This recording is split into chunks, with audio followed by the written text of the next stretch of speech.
News 10 में आगे बढ़ते हैं। BN राव भारत के उन काबिल सिविल सर्वेंट, न्यायविद और डिप्लोमैट्स में से एक थे जिन्होंने संविधान निर्माण में सबसे बेहतर महत्वपूर्ण भूमिका निभाई।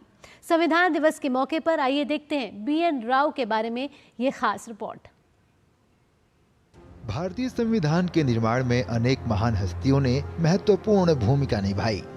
ऐसे ही एक महान शख्सियत थे sir Benegal Narasimha Rao. Sir BN Rao Bharat के उन काबिल सिविल सर्वेंट, न्यायविद और डिप्लोमेट्स में से एक थे जिन्होंने संविधान निर्माण में सबसे महत्वपूर्ण भूमिका निभाई।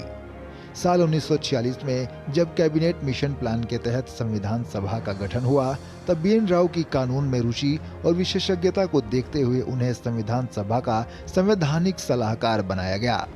सर BN राव ने साल 1948 में भारतीय संविधान का शुरुआती मसौदा तैयार किया था। वो हमारे संविधान का पहला मूल मसौदा यानी ड्राफ्ट था। सर BN राव द्वारा तैयार किए गए मूल मसौदे पर ही विचार किया और इसके अलग अलग बिंदुओं पर बहस कर हमारा संविधान तैयार किया। BN राव के मूल मसौदे में 243 अनुच्छेद और 13 अनुसूचियां थीं। भारतीय संविधान का ड्राफ्ट तैयार करने के लिए BN राव ने काफी मेहनत की थी।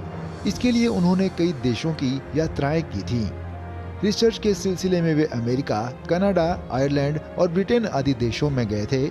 इस दौरान उन्होंने वहां के न्यायविदों और रिसर्च स्कॉलर से भी बात की थी। भारत में संविधान निर्माण के काम के बाद BN राव 1950 से 1952 तक संयुक्त राष्ट्र सुरक्षा परिषद में भारत के प्रतिनिधि रहे।